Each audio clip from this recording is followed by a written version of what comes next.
Ibu bisa membuat saya menjadi seorang dokter.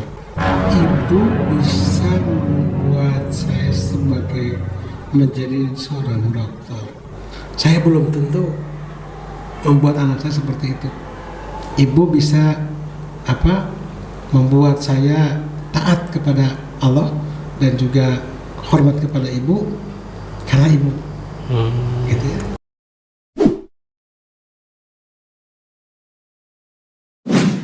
Assalamualaikum warahmatullahi wabarakatuh. Waalaikumsalam warahmatullahi wabarakatuh. Sampurasun. Iya, berjumpa kembali di podcast Juara, obrolan penting para juara. Wah, sekarang Pak Hari deg-degan banget nih. Kedatangan seorang tokoh pendidikan yang sangat luar biasa di Kabupaten Purwakarta, bahkan Jawa Barat nih. Skalanya sudah provinsi. Aduh, deg-degan banget nih. Pak Hari minum kopi dulu ya. Ya, sama-sama Pak Hari. Baik.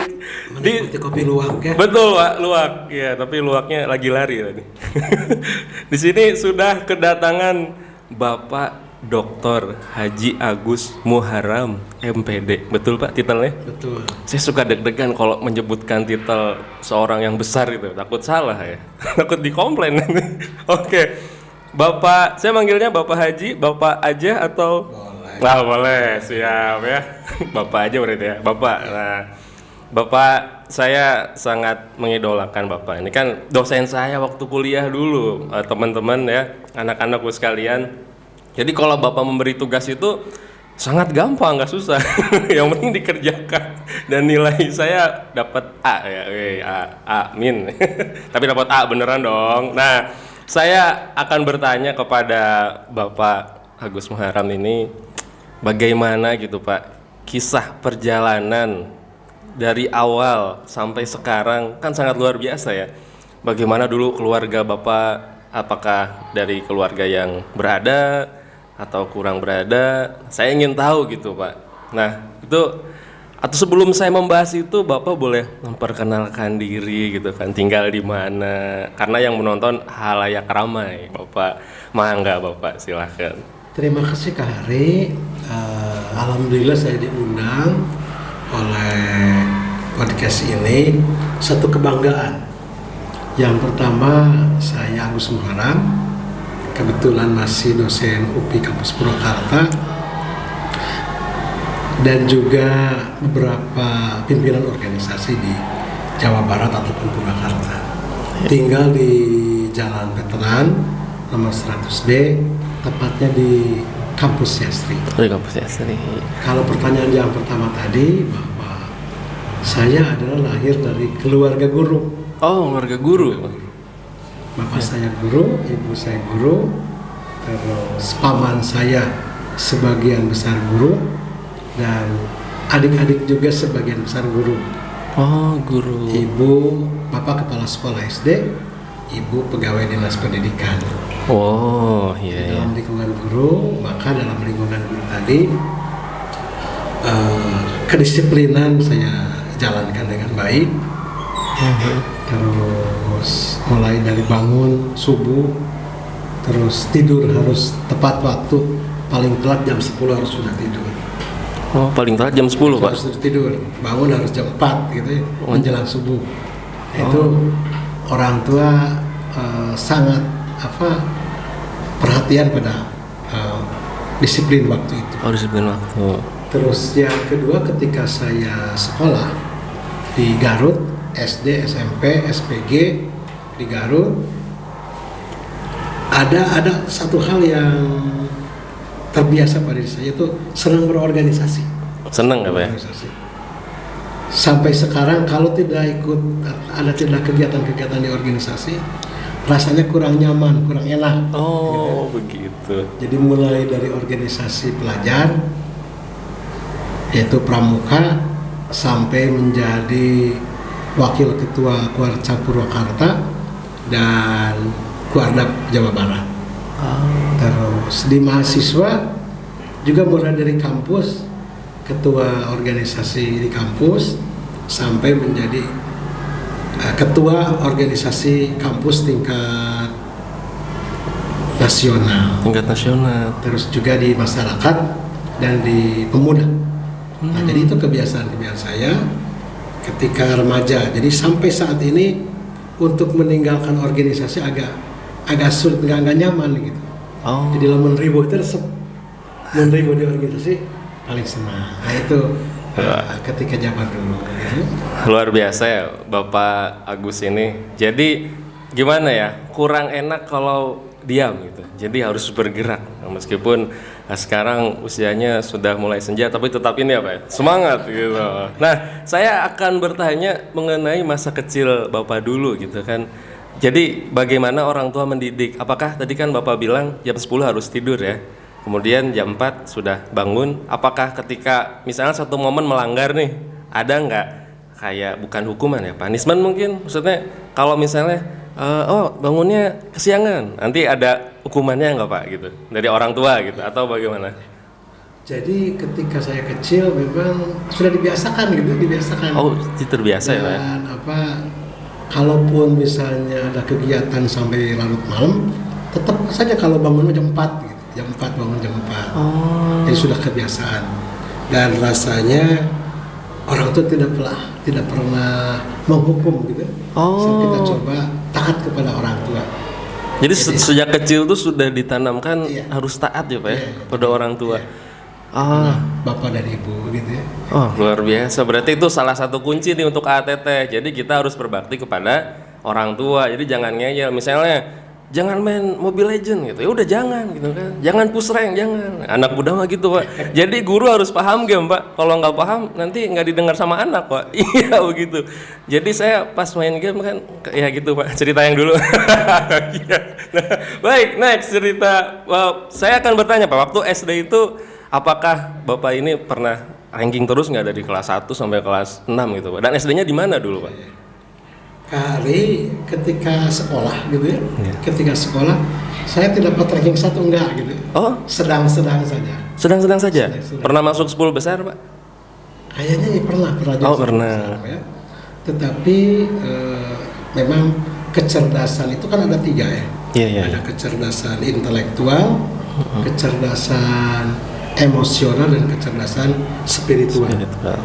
Nah, kalau di intelektual saya tidak terlalu cerdas lah, Oh, sedang-sedang saja. sedang ya, Pak? Ya? Tetapi tadi kecerdasan emosional, bagaimana hubungan dengan manusia, hubungan dengan orang tua, hubungan dengan teman itu orang tua memesankan harus jaga hablum minanas dengan kawan-kawan itu harus cukup tinggi. Oh. Nah itu kelebihannya itu kecerdasan emosional, saling sayang menyayang dengan kawan-kawan, dan juga alhamdulillah sejak kecil gitu ya, saya itu dalam agama itu selalu mencoba tidak lupa akan sholat. Oh, jadi Sholat, jadi kapanpun sholat tiba waktu tidak dilanggar gitu ya. Kalaupun saya pernah ketika di SPG, karena dulu cita-cita ingin masuk SMA dan ingin mengejar cita-cita yang tinggi, tetapi orang tua memasukkan ke sekolah guru. Jadi don, maka berontak gitu. Ketika berontak, ya setahun berontak, melanggar tata tertib sekolah, tetapi sholat itu tidak pernah dilupakan, Pak. Ya? Terus melaksanakan sholat. Oh, begitu. Jadi, ada sedikit kelebihan gitu dari yang lain tentang hablum minanas dengan hablum minanas itu akan ditegakkan gitu ya. Oh, iya. Itu berarti patut dicontoh oleh orang tua sekalian bahwa bila anak tidak cerdas dalam satu bidang jangan disalahkan gitu. Pasti suatu saat punya kemampuannya masing-masing, bakatnya masing-masing. Seperti Pak Haji, hubungan emosionalnya dengan kolega-kolega. Saya kalau bertemu Pak Haji itu temannya bupati gitu kan, ketua DPR gitu, sampai minder gitu kan. Ini Pak Haji sama siapa gitu kan. Sedangkan saya sama Pak Yogi gitu di sekolah. Ya Pak Yogi, Pak Yoginya ada. Nah Pak Haji, ketika SD, kemudian masuklah ke SMP ya Pak ya. Nah mulai ada keinginan nggak Pak? Maksudnya pada usia berapa Bapak ini punya keinginan untuk berorganisasi gitu? Tertarik, aku ingin ini nih, ikutan gitu. Dari usia berapa tuh Pak? Ketika masuk SMP itu sudah seneng gitu, lihat orang kumpul masuk SMP. Masuk SMP juga sama, melihat kakak-kakak kumpul di organisasi Islam, ada HMI, ada kegiatan, orang-orang kumpul gitu ya, Iya. mahasiswa Islam. Nanti kalau kuliah, saya ingin jadi seperti mereka, kumpul bersama mahasiswa, membuat kegiatan. Maka ketika lulus SPG, begitu lulus pada waktu itu sudah disediakan SK. Lulus bulan Desember, SK sudah disiapkan. Bapak tuh. Iya. Tapi karena tadi boleh orang tua boleh masuk SPG jadi guru, tapi kuliah itu harus jadi nomor 1. Maka sebelum SK terima, saya masuk kuliah dulu, ikut kuliah. Kuliah mau di negeri, di swasta, yang penting kuliah dan sejalan dengan hati kita. Maka ikut kuliah, mari. Iya. Nah, mulai dari SPMP sudah mulai berorganisasi, SPG juga sudah memimpin organisasi kepemudaan, olahraga. Nah, ketika di perguruan tinggi mulai dipencarkan gitu, dalam artian saya ikut di senat mahasiswa, saya jadi ketua senat gitu ya. Terus di ekstra kampusnya saya jadi ketua bidang kader di HMI sekabupaten. Tapi alhamdulillah walaupun sibuk, pada waktu itu programnya masih program sarjana muda BA gitu, itu BA. Alhamdulillah dalam waktu 2,5 tahun saya bisa selesai. Jadi ketika di wisuda itu adalah wisudawan termuda. Wisudawan termuda Pak. Termuda. Keren. Berarti Bapak waktu dari SD, SMP, berarti lanjutnya ke SPG, betul ya Pak ya? SPG. Oh SPG. Sekolah guru ya. Oh sekolah guru. Zaman dulu tuh namanya sekolah guru. Sekolah pendidikan guru. Oh sekolah pendidikan guru. Jadi khusus ya. Oh jadi itu khusus untuk guru SMA SMP atau SD? SD. Oh SD. Baru. Oh berarti kalau sudah lulus SPG itu langsung bisa ngajar gitu Pak? Bisa ngajar. Iya. Oh gitu ya. Bisa ngajar di SD. Oh berarti habis SPG langsung melanjutkan kuliah ya Pak ya? Sambil bekerja. Oh bekerja. Saya melanjutkan. Bekerja Pak. Itu bekerja di mana dulu Pak? Kalau boleh cerita. Dulu saya jadi guru SD di Garut, di Tarogong. Oh. Tetapi nyambil di organisasi, di mahasiswa jadi sekretaris RW. Terus juga jadi penyiar radio. Oh penyiar radio Pak. Oh. Ya, walaupun tidak dibayar gitu, tidak mau dibayar, senang aja. Juga jadi wartawan. Oh jadi wartawan. Nah kalau jadi wartawan karena mulai profesional itu dibayar gitu. Oh. Jadi ketika jadi mahasiswa, saya jadi mahasiswa, terus juga jadi guru SD, guru negeri, jadi pengurus organisasi mahasiswa dan di KRW-an, dan saya tadi nyambil yang lain. Jadi wartawan selama hampir 5 tahun. Hampir 5 tahun. Tapi alhamdulillah dapat uang honor dari wartawan tersebut. Oh. Wartawannya waktu itu di Giwangkara dan dari Mingguan Pelajar. Mingguan Alhamdulillah Pelajar. ya, jadi ada pemasukan sedikit. Oh keren. Nah jadi bisa kita contoh dan Teteh ya. Jadi Bapak Agus ini merintis karir atau kepemimpinan dari awal, sekretaris RW ya Pak ya. Nah berarti untuk AA dan Teteh ketika dipilih menjadi ketua murid atau ketua kelas harus mau. Itu awal ya Pak ya, dari untuk siapnya kalian menjadi seorang pemimpin. Jadi KM aja nggak mau. Pak Ari kalau milih jadi KM, enggak Pak, aku nggak mau gitu. Drama Pak anak sekarang Pak, nggak mau Pak gitu sampai nangis. Terus WhatsApp orang tuanya. Ya zaman sekarang gitu loh Pak. Kalau kita ngasih arahan ke anak pasti langsung ke orang tua. Kalau zaman dulu kan enggak ya, ke orang tua ditambahin lagi gitu. Nah Bapak ketika masuk kuliah nih Pak, organisasi awal apa yang Bapak masuki, atau sebelumnya sudah Bapak pernah masuk dulu gitu pas SPG? Ini organisasi apa Pak yang pertama kali Bapak ikuti gitu? Ketika di SPG saya jadi Pradana. Pradana. Ketua pramuka di tingkat gugus depan. Oh. Terus jadi ketua DKR. DKR apa? Itu ketika mahasiswa saya jadi ketua DKR. Ketika SPG, Bang. Iya. Ketua DKR. Terus di mahasiswa jadi ketua bidang di HMI dan ketua mahasiswa se-Indonesia, ketua mahasiswa Garut se-Indonesia. Itu, ya. Oh, Indonesia. Indonesia. Itu tahun berapa, Pak? Tahun 80 sampai 84. 80 sampai 84. Itu kan masih zamannya ini ya, enak zamanku toh ya. Masih zaman itu ya, Pak ya. Apakah ditangkepin nggak, Pak? Saya penasaran malah, kan saya lahir tahun 94. Lagi lahiran terus pas 98 ada tragedi itu kan. Apakah Bapak selama berorganisasi ada nggak sih yang kata orang-orang, kalau saya dengar cerita ya, ada yang pasukan loreng terus tiba-tiba jadi tukang asongan, tiba dikarungin gitu, Pak. Apakah benar atau memang itu gimana, Pak? Kan zaman dulu dibatasi betul ya, Pak ya, untuk berorganisasi kemudian menyampaikan pendapat. Nah, pas zaman Bapak ini gimana, Pak? Genting nggak sih, Pak, berorganisasi itu? Memang beda dengan sekarang ya waktu itu ya. Iya. Kebetulan saya sebagai ketuanya. Gimana tuh, Pak? Jadi kalau ketuanya memang bersahabat dengan pimpinan. Kami itu bersahabat. Terus kalau mengadakan kegiatan harus ada izin dari Kasih 1 di Kodim. Oh, tentara langsung ya? Tentara, iya. Oh, nggak bisa polisi, Nggak Pak? bisa.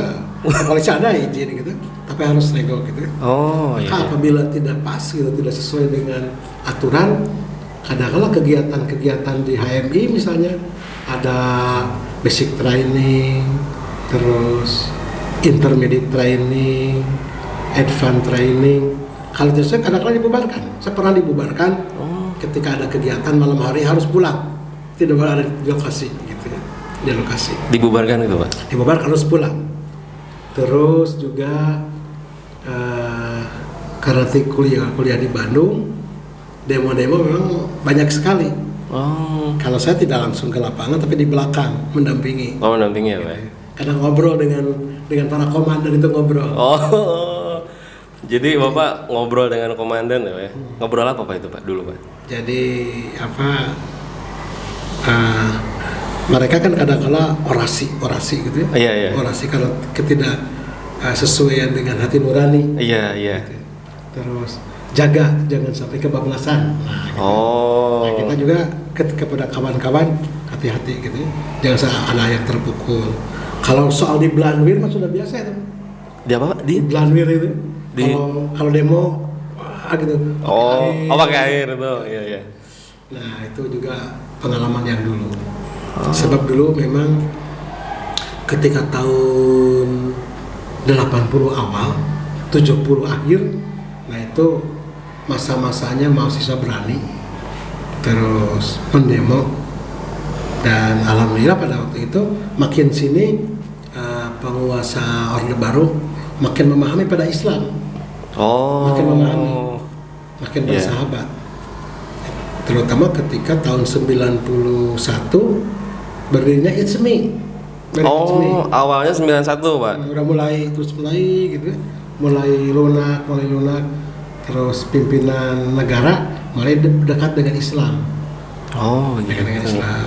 Banyak tokoh-tokoh hijau pada waktu itu gitu ya. Ya, hijau ya, Pak. Mendekat kepada Islam. Sehingga antara pemerintah dengan Islam itu sudah mulai nyambung pada awal-awal tahun 90-an. 90-an. Berarti kalau Bapak pas 98 itu usia berapa, Pak, dulu, Pak? Atau sudah bekerja kah Bapak 98 pas kejadian itu? Ya. Pada kejadian itu tahun saya sudah bekerja. Dari tahun 78 sudah jadi guru SD. Oh, udah jadi guru SD, Pak? Terus tahun 83 saya pindah ke Purwakarta. Oh, ke Purwakarta 83. Jadi guru SPG.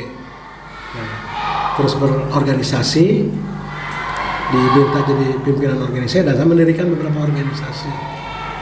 Saya sudah dipikir gitu, tahun 92 saya diminta oleh pemerintah di Purwakarta untuk jadi calon anggota legislatif. Oh, keren nih. Tadinya menolak, tetapi saya sudah dipikir ini kesempatan baik untuk mengembangkan jalan agar kehidupan atau pergerakan Islam bisa maju. Oh, jadi Bapak niatnya untuk memajukan Islam ya, Pak ya? Itu Islam gitu ya, karena agak terdesak gitu ya. Iya. Dan sekarang sudah mulai tumbuh. Iya. Maka tahun 92 saya sudah jadi dosen UPI, terus terpilih menjadi anggota DPRD. Oh, DPRD. Jadi 92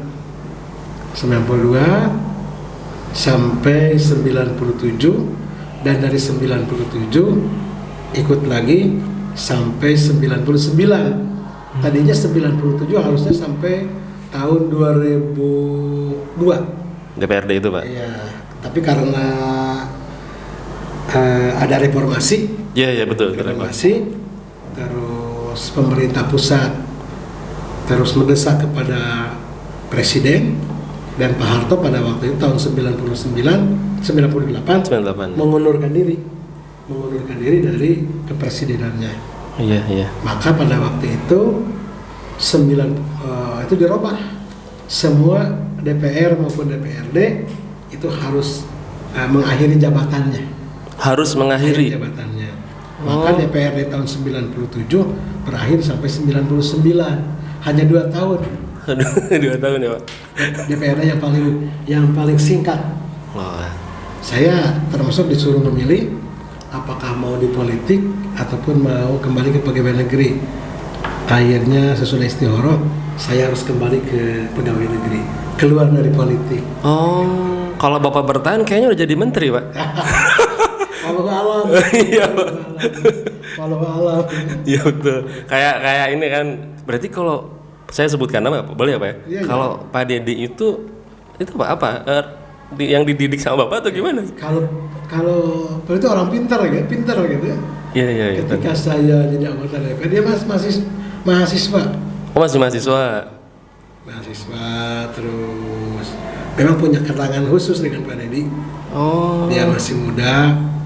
Saya sebagai pembina di HMI, dia aktivis HMI, ketua HMI. Saya anggota DPRD, dia masih dekat dengan DPRD. Oh, Dia begitu. belajar politik gitu ya. Iya. Terus karena dia rajin, pintar, terus dia melamar jadi anggota DPRD. Melamar, Pak? Ya, dalam artian melamar di pengurus Golkar, jadi pengurus Golkar. Saya kira saya mau ngelamar juga, dengar Pak Agus bilang ngelamar, saya mau ngelamar sekarang ke DPR buat amplop coklat. Oh, enggak gitu ya, Pak? Enggak. Aktivis. Terus sering membantu di kepengurusan Golkar. Dia dicalonkan untuk jadi anggota DPR dari Golkar.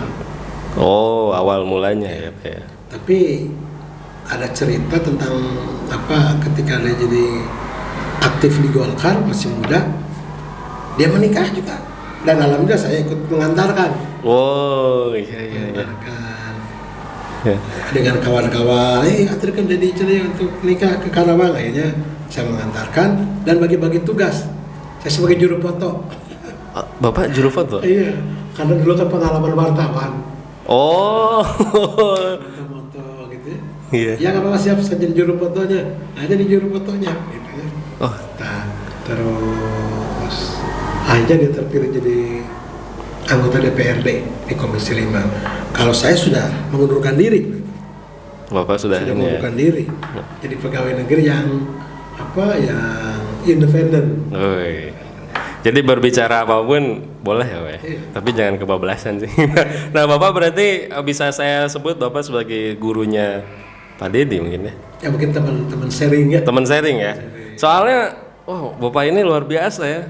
Ayo kesini, langsung tiba-tiba ada Pak Dedi kan di sekolah. Saya lagi ngajar itu. Ya ada Pak Dedi beneran. Anak-anak teriak, Pak ada Pak Dedi gitu. Wah, yang bener serius. Iya gini. Itu sangat luar biasa ini sosok Bapak Agus ini dalam menghubungi koleganya gitu sangat luar biasa, dan koleganya pun sangat berhubung baik dengan Bapak Agus ini, luar biasa ya. Jadi nanti Bapak ya, Pak, saya minta bantuannya, Pak. Siap. Bupati, Pak, ditelepon, Pak. Kesini. Seru nih, Tete. Nah, jadi yang bisa kita ambil adalah dari awal mula perjalanan Bapak Haji Agus ini sampai sekarang dimulai dari hal kecil ya. Ingat, dari hal kecil, dari SD, ketertarikan kita terhadap sebuah perkumpulan. Jadi organisasi itu adalah sebuah perkumpulan. Kalau kita sudah tertarik, insya Allah ketika besar Ya ini bukti nyatanya gitu. Beliau menjadi orang yang besar juga. Nah, Bapak, saya akan bertanya mengenai latar apa ya? Ketika Bapak menjadi seorang tokoh pendidikan. Nah, kan menjadi dosen ya, Pak ya. Menjadi dosen itu gimana, Pak? Kalau menemukan mahasiswa yang suka main game? Boleh minum dulu ya. Boleh, Pak, siap. Sebelum ngejawab yang main game, kita minum dulu. Di dalam dunia pendidikan karena diciptakan dari remaja Iya. untuk jadi guru gitu ya. Jadi guru. Awalnya tidak mau, tidak senang, tapi sesudah dipikir, diresapi, ini pekerjaan yang mulia gitu ya, yang mulia. Dan saya enjoy. Terus kalau mahasiswa ini karena mahasiswa sudah mulai dewasa, dia bisa berpikir mana yang baik, mana yang salah. Kalau mahasiswa bermain game, mungkin dia juga satu kejenuhan di kampus di dalam belajar, maka main game. Tapi kalau main game terus-terusan mah Iya, Pak, ya. Jangan ya, Pak. Jangan, teteh nggak boleh. Kebablasan nanti. Anak-anak juga jangan ya. Jadi kalau main game terus-terusan, kalau sudah jenuh, sudah belajar, sekarang refreshing main game. Sekali-kali main game boleh. Oh iya, sekali-kali apa ya? Sekali-kali. Jangan berkali-kali ya. Ya para penonton. Siap. Bapak Haji Agus, ini saya sudah berkali-kali mengiklankan, tapi nggak ada promo, Pak. Nggak ada apa? Sponsor, Pak. Jadi saya udah sponsor yang mana? Nggak ada. Nah, untuk orang tua nih yang punya barang dagangan atau apapun boleh di sini dipajang ya. Kita nggak minta apapun. Jadi kalau misalnya ada yang mau berjualan boleh di sini ya, promosi aja gitu. Nah, kita akan iklan dulu ya, Bapak Haji. Nanti kita akan lanjutkan. Oke, sip. Oke, balik lagi, tapi iklannya nggak ada ya. Nah, sekarang Belum ada yang ikan ya. iya Pak, belum ada yang ikan. Nanti boleh, nanti yang mau iklan boleh di sini ya. Oh, Bapak Haji sudah memberikan lampu hijau. Yang mau iklan silakan, tapi jangan banyak-banyak. Nanti ketutupan saya. Kalau bisa di belakang sini sih nggak apa-apa. Nah, Bapak tadi saya sebelum iklan sempat bertanya mengenai mahasiswa yang mungkin jenuh ya Pak ya. Nah, untuk AA Teteh juga kalau misalnya jenuh dalam belajar, namanya refreshing ya. Game itu refreshing bukan keharusan. Jadi jangan sampai menjadi hal yang penting atau kecanduan ya. Boleh bermain tetapi tidak boleh berlebihan. Dalam Islam pun diajarkan seperti itu. Nah, Bapak Haji Agus, saya mau bertanya lagi. Bapak kan waktu lulus S1 tuh tahun berapa, Pak?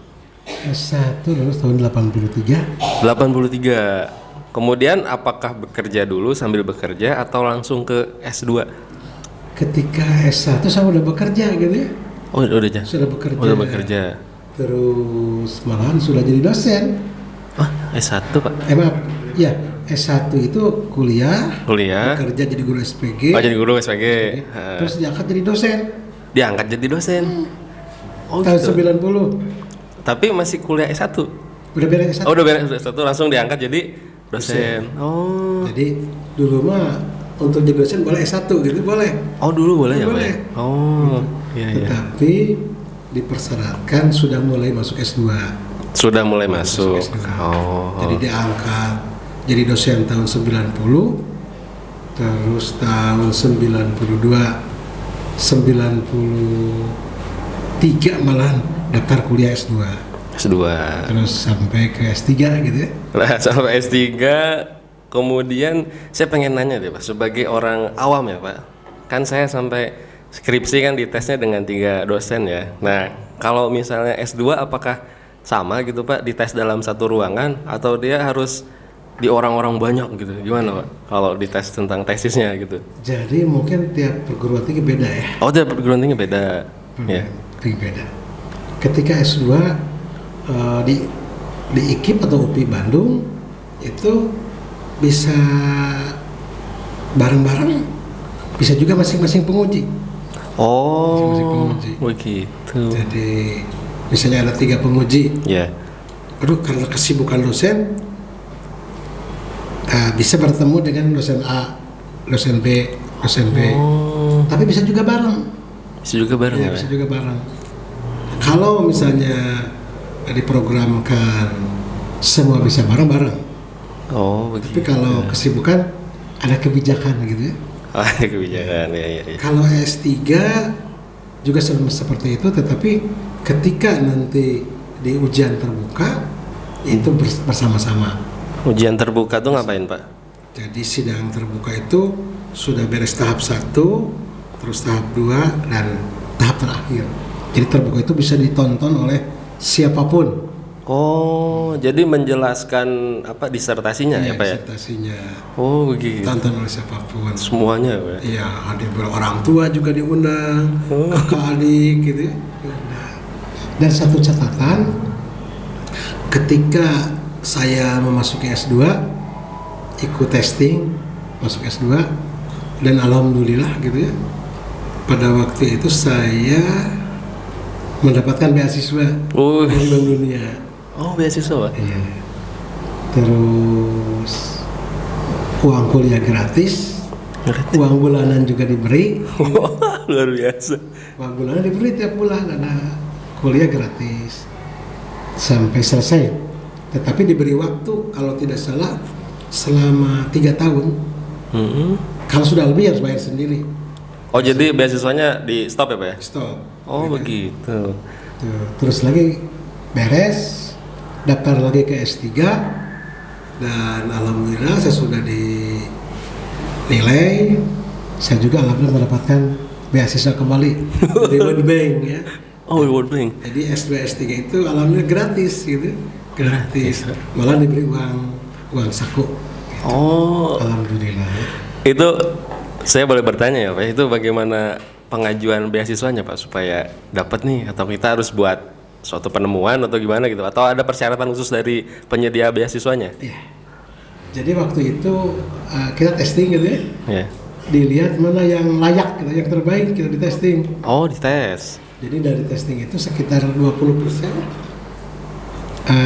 ada yang mendapatkan beasiswa. Oh Walaupun tidak menyangka, alhamdulillah.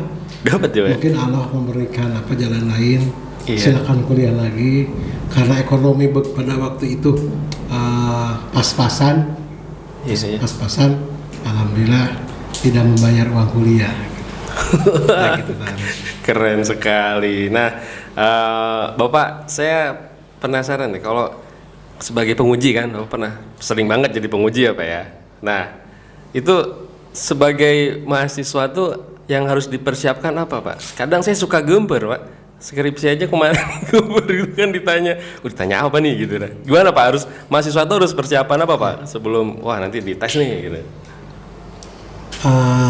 Ketika ujian, baik anak-anak di SD, SMP, Ya. SMA maupun mahasiswa, ketika ujian yang pertama adalah kuasai mata uji atau mata pelajaran tersebut. Kuasai dulu. Kuasai. Kuasai ya. dulu. Jadi membaca itu bukan untuk mengetahui, tapi mengerti. Kuasai itu. Kedua, jaga mental. Jangan sampai sakit ketika ujian. Maka kalau belajar itu jangan sampai didadak belajar teh. Ketika sudah guru ataupun dosen memberikan kuliah, dicerna dulu apa nih makna daripada isi sajian dari guru ataupun dosen. Jadi kuasai, jaga mental, jangan sampai kita sakit. Jangan sampai tadi ngadeg-deg gitu ya, biasa aja gitu. Ketiga, berdoa kepada Allah. Oh, berdoa. Ya. Paling penting apa ya? Penting. Jadi malam ketika mau ujian, ya berdoa.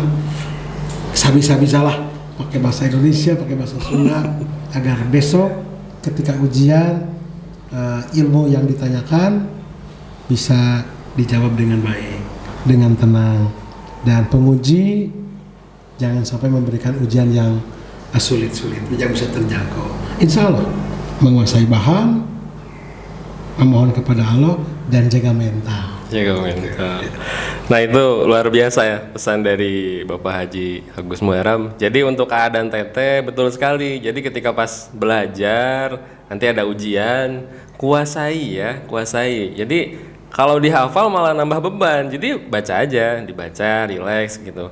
Mungkin kalau guru milenial mah gini Pak, kayak main game gitu. Nah gimana? Senangi dulu gitu. Senangi pelajarannya, kemudian ketika ujian bisa. Nah Bapak Dr. Haji, saya mau bertanya lagi mengenai kan Bapak, kita bertanya tentang latar pendidikan ya Pak ya. Nah dari awal SD sampai S3 gitu ya Pak ya.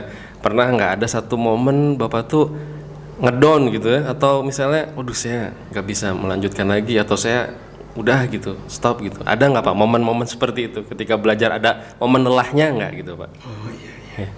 Jadi dirasakan harus mau gitu ya, harus mau, harus mampu dan harus sukses gitu. Pernah ada satu saat ketika S1 gitu ya, S1 punya pacar gitu. Wah, S1 ya. Punya pacar gitu. Dulu ya.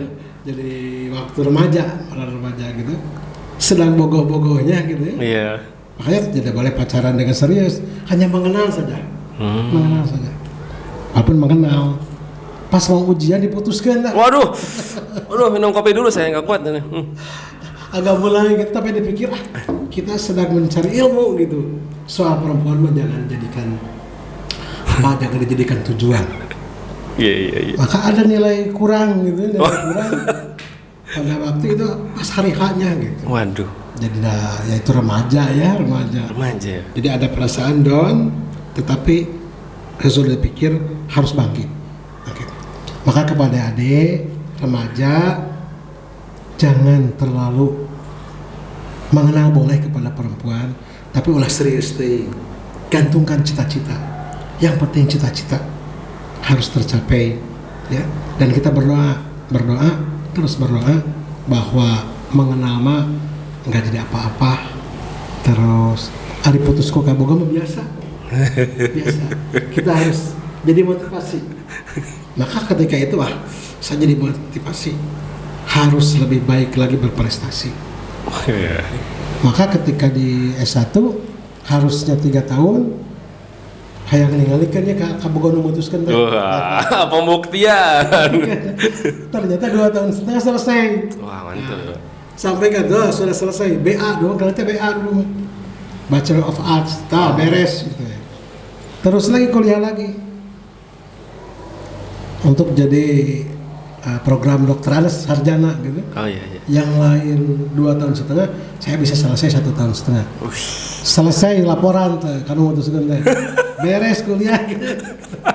Nuhun baheula diputuskeun. Mun teu diputuskeun belum tentu begini. Ya, jadi apabila ada sesuatu hal yang tidak enak, jangan terus down. Kita harus bangkit. Harus jadi motivasi. Harus lebih bagus lagi. Wah, luar biasa ya. Pantas ada yang bilang orang-orang dahulu itu mentalnya kuat-kuat. Buktinya ini, setelah diputuskan mau ujian besoknya, kemudian, aduh ya ampun, saya nggak kebayang ya. Saya mending nggak masuk Pak itu. Anak muda sekarang gitu Pak, diputusin, aduh melo gitu kan. Kayak kemarin ada saya baca berita di ospek gitu kan, tapi pada bikin petisi tidak setuju, itu gimana mahasiswa? Wah mahasiswa. Nah sangat luar biasa ya. Jadi bisa dicontoh untuk keadaan teteh. Jadi kalau bisa tidak boleh atau jangan dulu pacaran ya. Apalagi anak SD sekarang ya, jangan dulu SD, SMP jangan ya Pak. Soalnya sekarang banyak saya temukan gitu Pak.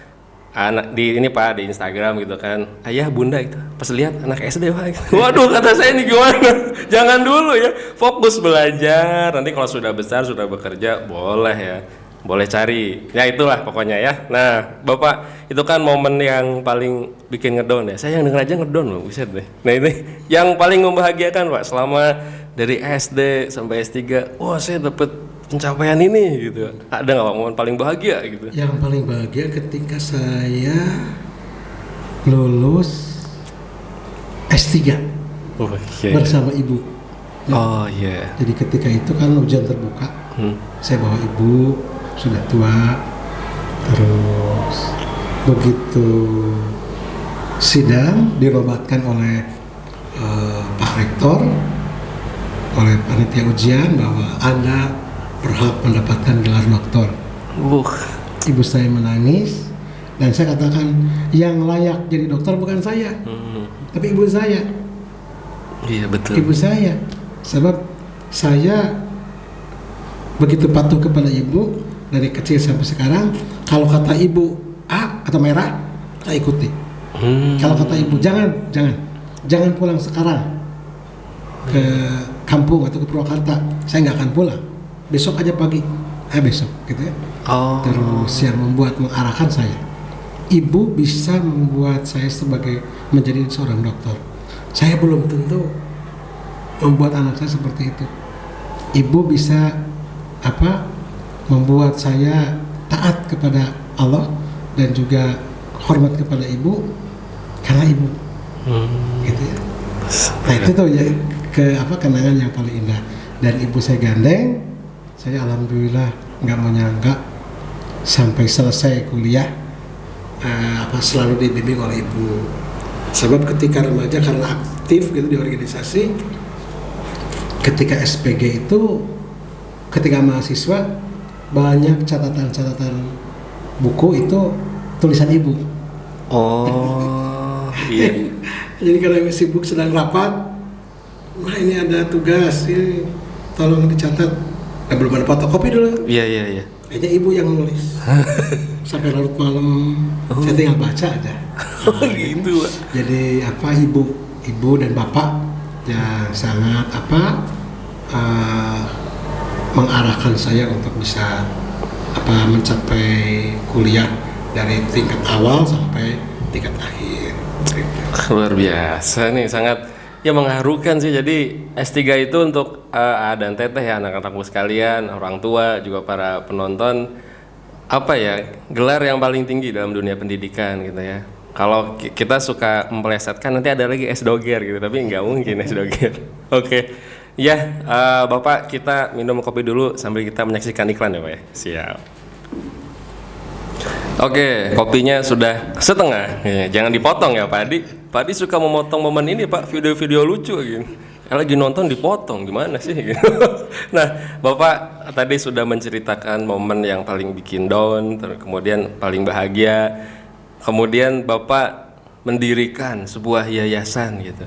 Dan saya sendiri di dalamnya kan, saya bekerja di situ juga. Itu awal mulanya bagaimana Pak? Atau sudah cita-cita dari kecil, saya mau bikin sebuah yayasan, di dalamnya ada TK, SD, SMP, SMK ya Pak ya? Nanti tinggal universitas Pak? Mantap, siap jadi dosen deh. Gimana Pak, itu awal mulanya Pak? Awal mulanya gitu, saya tadi senang mengadakan kegiatan. Satu saat di tahun 90 saya mengadakan satu kegiatan pembinaan anak-anak soleh, semacam PAS di ITB, di Salman ITB. Iya. Saya sering datang ke Salman melihat, anak-anak itu setiap hari Minggu kumpul di bawah pohon rindang dibina oleh kakaknya. Maka saya mencoba waktu itu dengan beberapa rekan mengumpulkan anak-anak. Alhamdulillah sekitar ada terkumpul anak-anak Purwakarta di atas 500 orang. 500 Pak? Terus dibina oleh kakak-kakaknya dari SPG. Dulu siswa SPG. Kumpul, dibina, ada mentoring gitu. Terus 10 orang anak, 2 kakak mentornya. Sampai sekitar 50 kelompok, 20 kelompok. Dan alhamdulillah anak-anaknya sukses. Satu saat sudah itu ingin nyewa tempat gitu ya. Agak sulit nyewa tempat karena harus bayar. Maka ke sebelah sini saya berpikir ingin punya pembinaan anak-anak tersebut yang memiliki gedung. Momen awalnya di situ ya. Itu ya. Jadi sulit tidak dikasih, sedih tidak dikasih tapi harus bayar juga mahal.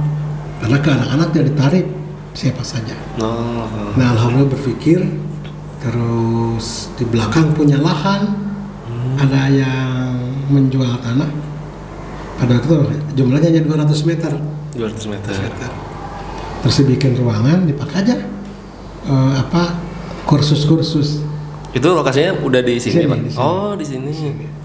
Ada 200 meter, Terus ada Pak Babas Basuki sebagai seorang kontraktor. Dia memberikan masukan, bangun saja Pak Agus, nanti saya bantu. Akhirnya dibangun dan uang 75 juta gitu.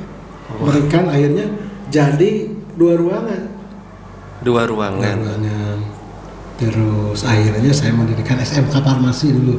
Oh, jadi yang awal SMK-nya dulu. SMK. Oh. Sebab di Jawa Barat masih sedikit, padahal kefarmasian diperlukan. Iya. Mulai banyak berdatangan dari Purwakarta, Subang, dari Karawang, dari Jakarta, dari luar Jawa Barat pada daftar ke sini. Alhamdulillah jadi SMK Farmasi sebagai pelopor di Purwakarta, Subang, Karawang, Bekasi. Oh. Sesudah itu mengembangkan lagi tanah, gitu, ada yang jual. Iya. Akhirnya saya lihat kalau pembinaan ini untuk anak-anak SD lebih bagus kalau memberikan atau mendirikan sekolah Islam terpadu. Dari anak-anak SD ini kemungkinan besar akan jadi anak-anak soleh itu yang hafal Quran kelihatannya agak mudah gitu, daripada anak SMK.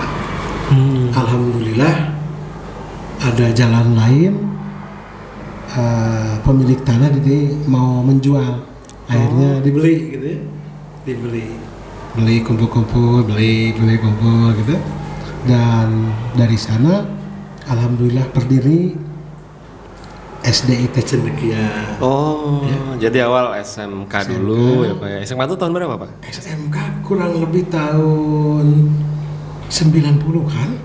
90? Iya. SMK tuh? Iya. Oh. Awalnya tuh. Berarti Akhir 90. Akhir 90. Iya. Kalau SD-nya Pak? SD-nya mah tahun 2000-an lah ke sini. Oh, tahun 2000. Ya, 2000-an. Oh. SD, terus juga tahun 2008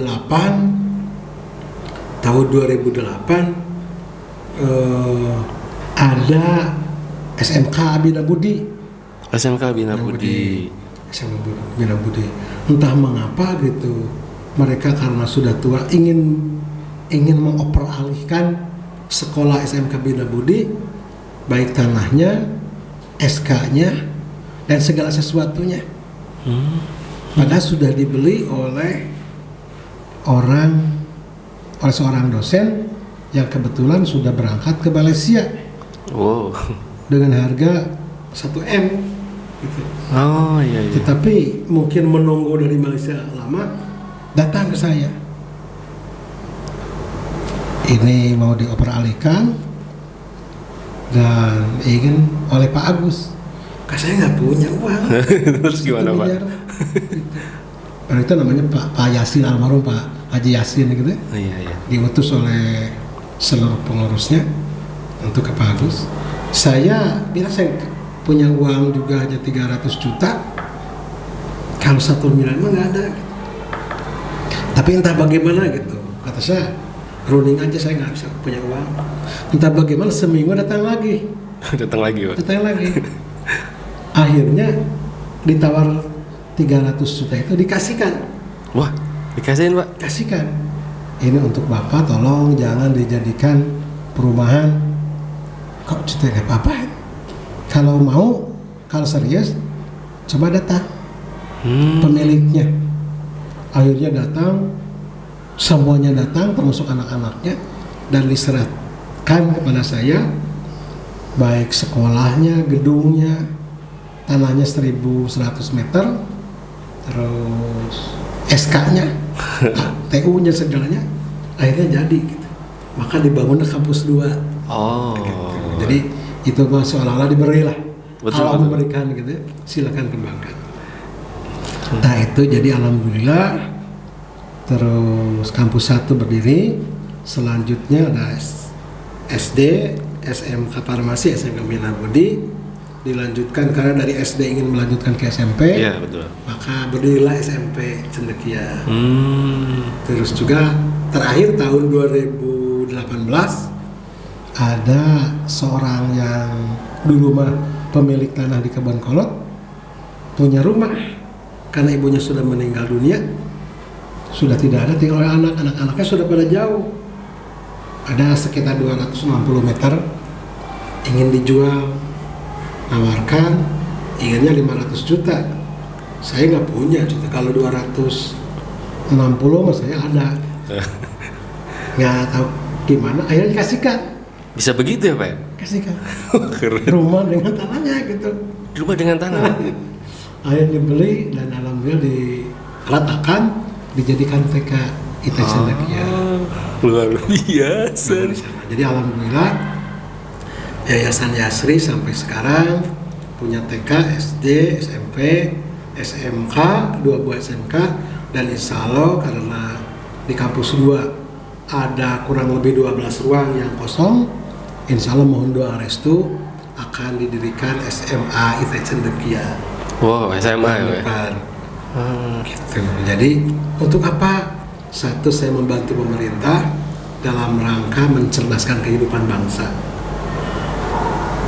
Ketiga, alhamdulillah melihat perkembangan masyarakat SD IT Cendekia, anak-anaknya lulusannya cukup soleh-soleh, Ya, amin. soleh-soleha, terus juga lulusannya saya sangat haru apabila melihat anak-anak SD, anak SMP yang habis Quran. Iya. Ada yang juz 30 gitu. Betul Mas. Senang sekali. Maka kalau melihat perkembangan sekolah, alhamdulillah anak-anak TK kemarin sudah mulai bangkit.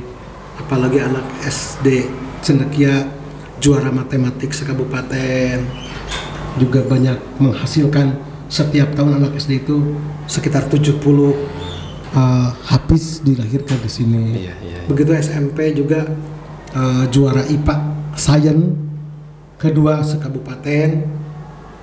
Terus anak SMK Farmasi ini lulusannya kurang lebih ada di atas 100 orang jadi apoteker. Jadi apoteker. Dan semua terserap tenaga kerjanya oleh apotek, klinik-klinik dari SMK Farmasi. SMK Bilang Budi juga sama. Nah, jadi ada kegembiraan dengan yayasan tersebut, dan mudah-mudahan yayasan terus berkiprah. Amin. Juga nanti bisa membantu pemerintah untuk mencerdaskan kehidupan bangsa tersebut. Wah, luar biasa ya, itu dari hal kecil sebenarnya. Saya mengambil hikmah pentingnya itu kita harus patuh kepada orang tua, dari itu dulu coba. Terus Bapak menciptakan atau membuat ya sekolah yang sangat luar biasa, besar lagi ya. Itu dari hal kecil. Jadi untuk ATT harus patuh kepada orang tua ya. Jadi jangan ambilkan mama segelas air gitu. Bentar mah tanggung, 1 match lagi nggak bisa. Jadi udahan ya. Meskipun nanti kamu di ban di game nggak apa-apa ya. Karena hikmahnya sangat luar biasa. Nah itu apa ya? Saya sangat senang Pak. Bintang tamunya sangat luar biasa nih Bapak Haji Agus Pengarap, pemilik sekolah, dan saya bekerja di beliau. Saya luar biasa ya. Jadi Sama-sama Karim. saya sangat juga mengambil hikmah penting bahwa kita harus patuh kepada kedua orang tua gitu Pak. Dan memang betul Pak, jadi yang hafiz Quran ini karena saya guru kelas 6 sangat terasa manfaatnya Pak. Jadi kalau mau ke SMP manapun itu gampang. Kemarin saja ada 4 orang ya Pak yang ke SMP 1, kemudian 3 orang ke SMP 3. Itu kan ibaratnya kalau di Purwakarta kan seperti SMP favorit ya Pak ya. Jadi itu mudah Pak dengan tahfiz Quran. Jadi untuk masyarakat Purwakarta, karena kami juga sudah menyediakan fasilitas pendidikan di Purwakarta, ayo gabung bersama kami. Nanti bisa duduk di seperti Bapak Haji Agus, nanti saya wawancarai ya. Nanti juga orang tua yang anaknya hafiz 10 juz nanti saya wawancarai. Tapi jangan wawancara saya ya. Nah, saya masih menghafal. Karena program dari sekolah, dari Bapak Kepala Sekolah sedang program ya, guru-guru harus hafiz 1 juz. Luar biasa. Pak Adi juga menghafal, kita sama-sama menghafal. Jadi jangan minder. Betul Pak Adi? Ya, Pak Adi kameramen di belakang kamera. Oke, Bapak sangat luar biasa. Saya pikir nanti harus ada part 2-nya, Pak, membahas yang luar biasa ya. Ya, tentang politik boleh lah. Nah, ya. Oh, Bapak terakhir mungkin dari Bapak pesan, kesan, kemudian untuk anak-anak muda sekarang gitu Pak, supaya bisa seperti Bapak tuh harus bagaimana? Kemudian untuk anak-anak supaya bisa patuh ke orang tua bagaimana gitu Pak? Silakan Bapak. Terima kasih Kak Hari, juga Kak Adi dan kawan-kawan di tim. Kepada generasi muda, yang pertama harus melaksanakan taat kepada perintah Allah dan Rasulnya. Melaksanakan sholat, jangan lupa gitu ya, sholat 5 waktu itu wajib. Kedua, seperti di sekolah cendekia itu melaksanakan apa yang diarahkan itu oleh guru-guru, itu hal yang sangat bagus. Jadi satu, taat kepada Allah dan Rasulnya. Kedua, hormat kepada orang tua. Jangan sekali-kali membantah kepada orang tua. Orang tua harus ada rasa, bukan ditakuti ya, disegani oleh anak-anaknya pada orang tua. Ketiga, tetap terus belajar, raih cita-cita ya. Terus apabila ada sesuatu hal yang sedikit membuat down, seperti ketika saya remaja mahasiswa diputuskan oleh pacar dan pacar menikah. Waduh, Gitu ya? waduh udah tambahannya pacarnya menikah. Mau menikah, jangan down kepada remaja, kepada dewasa. Tapi harus jadikan motivasi, harus lebih bagus lagi. Harus perlihatkan kepada yang menyakiti kita, gitu ya, bahwa kita itu akan lebih berprestasi, gitu ya. Gitu. Terus juga hubungan dengan kawan-kawan, ya, dengan kawan-kawan saling menasehati itu harus ada pada generasi muda. Terus lagi insya Allah kepada masyarakat, di Yayasan Yasri ada sekolah cendekia mulai dari TK, TKIT, SDIT, SMPIT, dan juga SMAIT. Insya Allah akan membina generasi muda agar menjadi generasi yang beriman, bertakwa, gitu, dan juga berkualitas, serta memiliki moto membina iman, ilmu, dan amal. Mudah-mudahan kita semua pemirsa yang ada di rumah, gitu, yang ada di rumah bisa selalu ada dalam lindungan Allah Subhanahu Wa Taala. Amin. Begitu kayaknya ya? Siap. Luar biasa. Oke, sebelum penutup saya akan memberikan suatu ini Pak, kenang-kenangan ya. Tapi ada iklan dulu ya Pak ya. Sponsor tetap bersama Mama Dede. Oke, balik lagi dengan kopi yang sudah dingin. Oke Bapak, jadi luar biasa kesan dan pesannya ya, sangat menyentuh hati. Memang hal penting itu kita harus patuh kepada orang tua, itu hal paling kecil ya. Nah, baik Bapak, terima kasih sudah hadir di podcast Juara Bapak.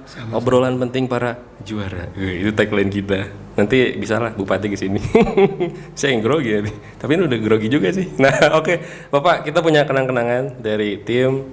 Tapi saya ambil dulu Pak di kotak ajaib. Ini tempatnya baru ya ATT, kita punya studio baru di ruang multimedia. Jadi kalau mau main boleh ke sini. Ya saya ambil dulu ya Bapak. Bukan kotak ajaib ATT, kotak lemari ya. Nah ini dia, bagus ya. Nah, jangan dipoto dulu Pak Adi sebentar ya. Pak Adi udah gemes. Bapak kopinya boleh dimundurkan dikit. Nah, sip. Nah ini kenang-kenangan dari kami Bapak. Boleh sambil duduk aja ya Pak Adi ya. Oke, mangga Bapak di foto dulu sebentar, ditahan.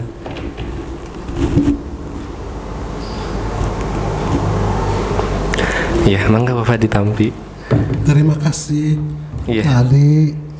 Siap. Nah, ya nanti kita akan berjumpa lagi di podcast berikutnya bersama para pejabat-pejabat dari yang oranye, yang hijau, yang kuning. Tapi sebelum ke sana, minggu depan kita akan mengundang siswa ya, insya Allah. Jadi alumni kita undang. Nah, nanti siapakah yang akan duduk di sini bersama Pak Hari? Kita saksikan nanti. Terima kasih atas perhatiannya. Wassalamualaikum warahmatullahi wabarakatuh. Waalaikumsalam.